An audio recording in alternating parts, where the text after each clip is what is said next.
Graça e paz. Eu estarei lendo o livro de Lucas, capítulo 15. Vou estar lendo do 11 ao 23. E diz assim a palavra de Deus: a parábola do filho pródigo. E Jesus continuou: um homem tinha 2 filhos.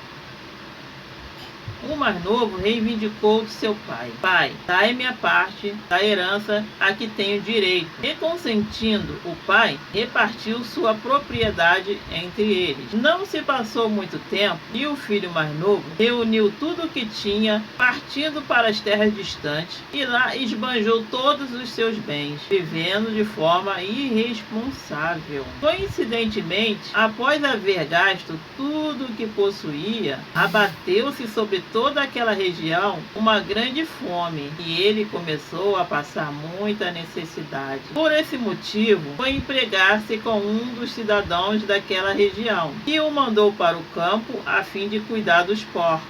Ali chegou a ter vontade de encher o estômago com as vagens de alfarrebeira com as quais os porcos eram alimentados. No entanto, ninguém lhe dava absolutamente nada. Foi quando, caindo em si, falou consigo mesmo: quantos empregados de meu pai têm comida com fartura, e eu aqui morrendo de fome? Levantar-me-ei, tomarei o caminho de volta para meu pai, e ao chegar lhe confessarei: pai, pequei contra o céu e contra ti. Não sou mais digno de ser chamado teu filho. Trata-me como um dos seus trabalhadores. E logo em seguida levantou-se e saiu na direção do pai. Vinha caminhando ele, ainda distante, quando seu pai ouviu, e pleno de compaixão, correu ao encontro de seu filho, e muito o abraçou e beijou. Então o filho lhe declarou: pai, pequei contra o céu e contra ti. Não sou mais digno de ser chamado teu filho. Entretanto, o pai ordenou aos teus servos: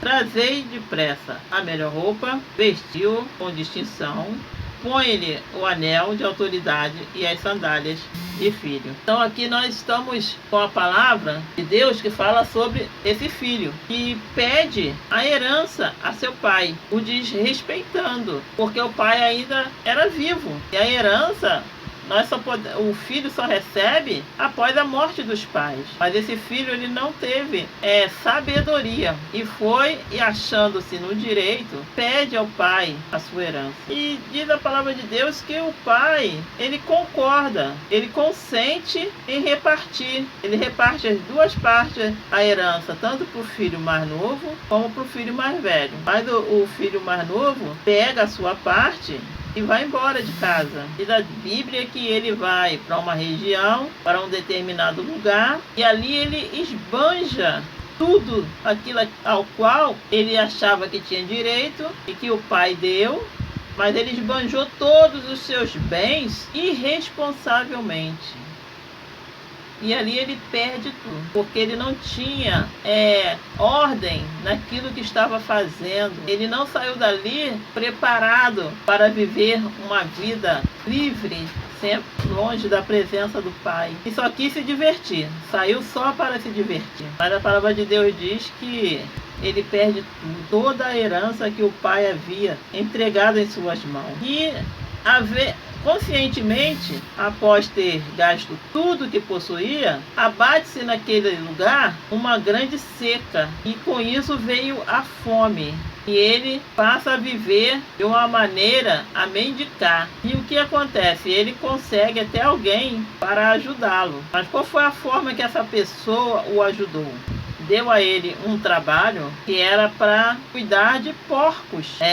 Dar comida a porcos, dar banho em porcos, cuidar dos porcos. E ele, um rapaz que saiu de uma fazenda onde ele era o filho do dono, e agora cuidando de porcos. E também a Bíblia diz que ele sentiu muita fome. Aí chegou a ter vontade de encher o estômago com as vagens de alfarrobeira, que era a comida que os porcos comiam. Ele queria comer a lavagem, como nós falamos popularmente. Ele teve vontade de comer a lavagem que era servida aos porcos. Mas diz também a palavra de Deus que em algum momento ele cai em si. A mente dele volta a pensar: puxa, mas eu estou aqui comendo lavagem, enquanto que na casa do meu pai, até o empregado mais simples, ele tem fartura na tua mesa. E eu estou aqui comendo lavagem. Então ele toma uma decisão. Ele toma uma atitude. Ou ele continuava naquela situação de mendicância, de fome, ou ele voltava para casa do seu pai. Mas ele toma a decisão mais correta. Ele decide voltar para a casa do pai. Então diz a Bíblia, no versículo 18 de Lucas 15, está escrito assim: levantar-me-ei, tomarei o caminho de volta para meu pai, e ao chegar, e confessarei. Olha só que interessante. Ele foi decidido a confessar ao pai o seu erro, seu pecado, por ele ter afrontado ao pai, não é mesmo? Ele afrontou o pai dele pedindo a herança. Então agora ele diz: eu vou confessar ao meu pai e que: pai, pequei contra o céu e contra ti. Não sou mais digno de ser chamado teu filho. Trata-me como um dos seus trabalhadores. Ele pensando, né? Ele ainda, nesse momento aqui, ele estava ainda lá junto com os porcos, comendo a comida dos porcos, porque era o que tinha para comer. Não davam, mas era o que ele tinha à sua frente. Então ele diz que isso que ele ia falar para o pai, assim que ele chegasse diante do pai. Vamos ver o 19. No versículo 19 está escrito assim: não sou mais digno de ser chamado teu filho. Trata-me como um dos seus trabalhadores. Então no versículo 20 diz assim, ó: e logo em seguida levantou-se e saiu na direção do pai. Ele fez uma longa viagem, porque ele estava longe da sua casa. Ele fez uma longa viagem, com certeza. Ele foi a pé, porque ninguém ia ofertar a ele um burrinho, um jumentinho. Então ele foi caminhando. A Bíblia não diz quantos dias ele demorou para chegar à casa do pai, mas ele chegou, e logo em seguida levantou-se e saiu na direção do pai. E vinha caminhando, ele ainda distante. Ele estava chegando, mas ainda estava bastante distante da casa do pai. Quando seu pai o viu, e pleno de compaixão, correu ao encontro do filho. E diz a Bíblia que muito o abraçou e beijou. Então vamos falar agora sobre esse encontro. Quando o pai vê o filho chegando, o filho todo maltrapilho, sujo, o que ele faz? Ele corre. Quem corre é o pai, não é o filho. Porque naquele tempo, o que acontecia? Existiam as leis. Se o filho entrasse na casa do pai daquele jeito, todo maltrapilho, ele perdia o direito de filho. Ele não era mais filho. Ele entrou ali como um pedinte, como um mendigo, como um morador de rua, um largado. Então ele, ultrapassando as fronteiras da casa do pai, ele perdia todo o seu direito. Não poderia mais reivindicar nada, nem pedir. O único direito que ele teria seria se o pai desse a ele realmente um emprego de um trabalhador comum. Mas a palavra de Deus diz que o pai corre, ou seja, o pai ultrapassa as fronteiras da sua casa, seu portão, e o recebe. E ali ele dá um abraço de pai. E diz a Bíblia também que ele ordena aos seus servos, versículo 22, trazei depressa a melhor roupa. E era uma roupa de filho do dono, filho como se fosse o filho de um rei. Eles tinham uma roupa diferente, pois eram patrões também junto com o seu pai. E vestiu com distinção. Olha como a palavra de Deus diz. A distinção é para diferenciar mesmo.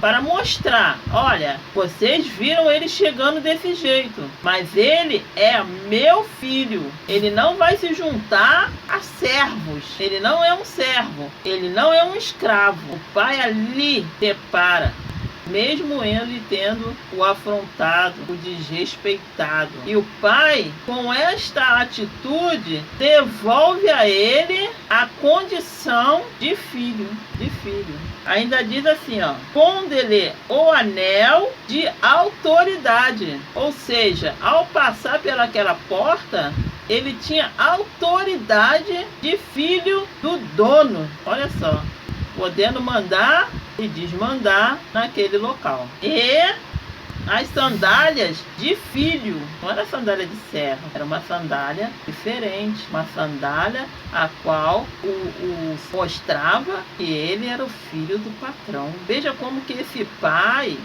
ele honra esse filho, e depois ele manda dar uma festa, ainda manda dar uma festa para comemorar esse retorno. Então essa palavra, ela nos mostra a misericórdia. Ela nos mostra a misericórdia do Senhor sobre a nossa vida. Mesmo nós pecando, o Senhor, ele fica aguardando o nosso retorno. Muitos dizem, eu saí da igreja, mas continuo com Deus, continuo amando o Senhor. Mas isso não é verdade. Porque a igreja, ela é um canal nosso com Deus. É ali que o Senhor se manifesta através do anjo da igreja. É ali que o Senhor fala conosco, através da palavra. É ali que o Senhor reúne os seus filhos. Quando nós estamos no templo, cada um está na sua casa, estamos orando, estamos em comunhão com o Senhor. Mas quando nós estamos lá no templo, nós estamos em comunhão uns com os outros. E o Senhor se agrada disso. O Senhor pede para que nós não deixemos da nossa congregação, porque ali Ele fala conosco. Então, desde o momento em que a pessoa se afasta, assim como esse filho se afastou saindo da casa do pai, quando ele foi lá para longe, para aquele lugar que ele achou que era melhor que a casa do pai, ele não considerou os anos de trabalho do seu pai.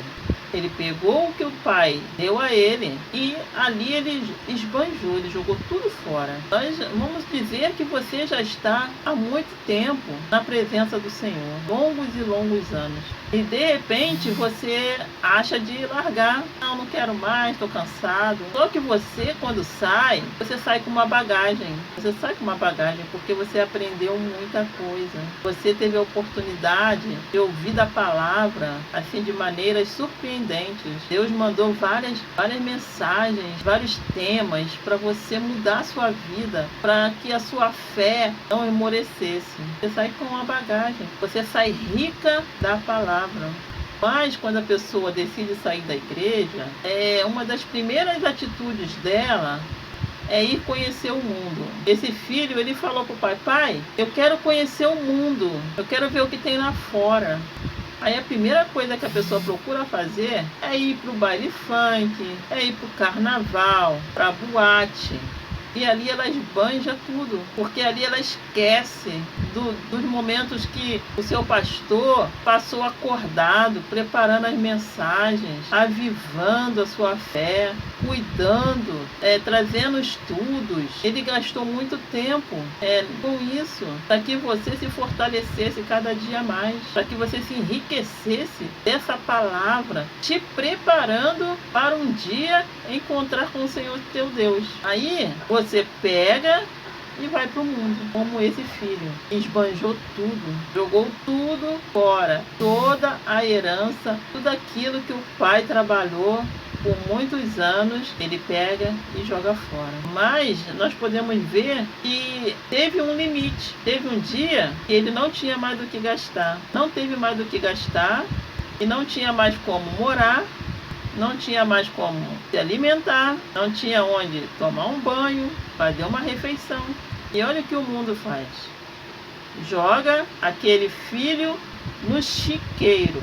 Olha só, que depois de morar numa casa ampla, com uma mesa farta, com a roupa de príncipe, com autoridade, ele vai parar no chiqueiro. E é assim que vai acontecer com aqueles também que hoje se recusam a continuar crendo e esperando em Jesus o seu retorno. Vai para o chiqueiro, vai comer lavagem. É isso mesmo que vai acontecer.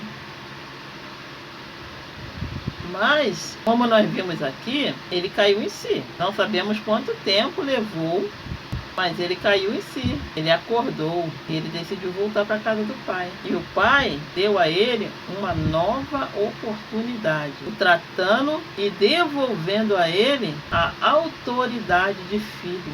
Porque nós temos autoridade dentro da palavra de Deus.